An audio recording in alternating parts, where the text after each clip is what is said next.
ឃ្លាកិរិយាសព្ទ phrasal verb give in ចុះចាញ់យល់ព្រមបញ្ឈប់ការតស៊ូយល់ព្រមបន្ទាប់ពីបដិសេធ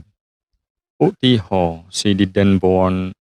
the cake but she finally gave in នាងមិនចង់បាននំខេកទេប៉ុន្តែចុងក្រោយនាងក៏យល់ព្រម go on បន្តឧទាហរណ៍ Please go on with your story សូមបន្តរឿងរ៉ាវរបស់អ្នកទៅ go back ត្រឡប់ទៅកន្លែងមួយឧទាហរណ៍ I need to go back to the office ខ្ញុំត្រូវត្រឡប់ទៅ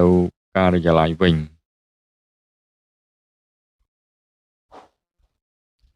go out ចេញក្រៅឧទាហរណ៍ we go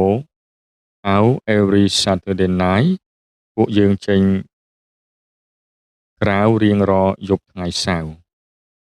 go over ពិនិត្យឡើងវិញឧទាហរណ៍ let's go over your homework តោះពិនិត្យឡើងវិញកិច្ចការផ្ទះរបស់អ្នក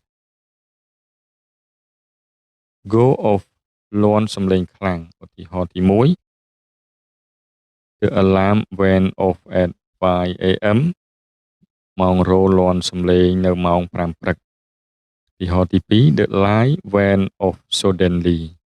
ភ្លើងបានរលត់ភ្លាមៗ come in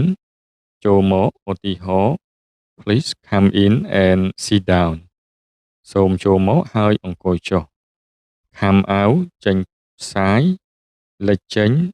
លេចឡើងឬត្រូវបានចេញផ្សាយឧទាហរណ៍ The new movie come out next week ខ្សែភាពយន្តថ្មីនឹងចេញផ្សាយនៅសប្តាហ៍ក្រោយ come out ត្រឡប់មកវិញត្រឡប់មកឧទាហរណ៍ He will come back tomorrow